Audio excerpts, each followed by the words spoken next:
बच्चों को समझाने के लिए, बताने के लिए, दिखाने के लिए हमें एक दो बार उसके पास में बैठकर करना पड़ती है।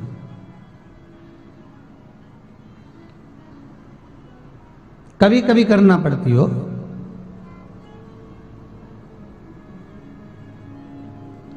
अच्छा, कोई कोई कहे, इस करकटी की कथा को जब सुना ना लोगों ने, तो कई लोग कहते महाराज ये राक्षसी थी, इतनी सेवा भगवान की कैसे करती थी। जरा सोचने वाली बात तो है ना, कि इतनी सेवा क्यों करती, कैसे करती थी।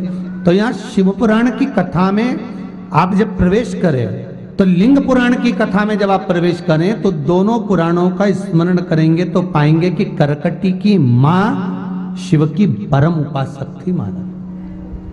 ये जो गर्भ में जो ज्ञान आता है ना बच्चों को, ये गर्भवती नारी जो स्मरण करती है, साधना करती है, उससे प्राप्त होगा। प्रहलाद की कथा देख लीजिए, गर्भ का ज्ञान, प्रथम ज्ञान।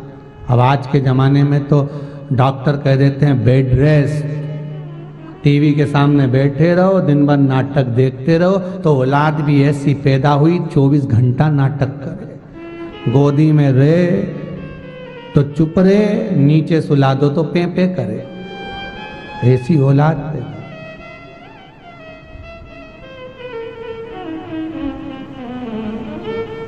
जैसे नाटक बहू बच्चों को जन्म देने के समय पर करती है, वैसे ही नाटक उसकी औलाद उस बहू के सामने करती है। तुमने मेरे को कुछ भा नहीं दिया, मैं कुछ नहीं खाऊंगी, भूखी रहेगी, बाजार से मंगा कर खाएगी। तो औलाद भी ऐसी पैदा हुई, घर का भाई नहीं, औलाद का मीन मीन खिला दो।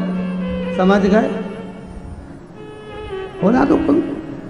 अब पंडित जी से पूछ रही, गुरुजी ये कुछ खाता ही नहीं, चिड़चिड़ा हो गया। तो गुरुजी इतना पूछ ले, जब ये पैदा हुआ था तू कैसी थी, तेरा बता। 9 महीना जब ये गर्भ में रहा तो तू चिड़चिड़ तो नहीं करी,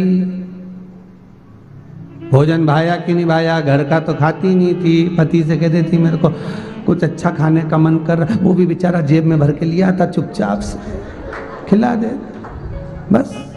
जैसे बच्चे को जन्म देते समय माता के लक्षण रहेंगे, औलाद में वही तो आएंगे। जी तुम ही बोलो, अच्छा है, सही है कि गलत है? फिर वो अब तुम अंदाजा लगा अपने अपनी औलाद को देख के, कि जब ये गर्भ में था तुम कह रही बाजार का मत खाओ, बाजार का मत खा, बाजार का मत खा, और वो उतना ही खाए। मतलब तुमने भी जब गर्भ में था जेब में भरवा भरवा के बुलाया।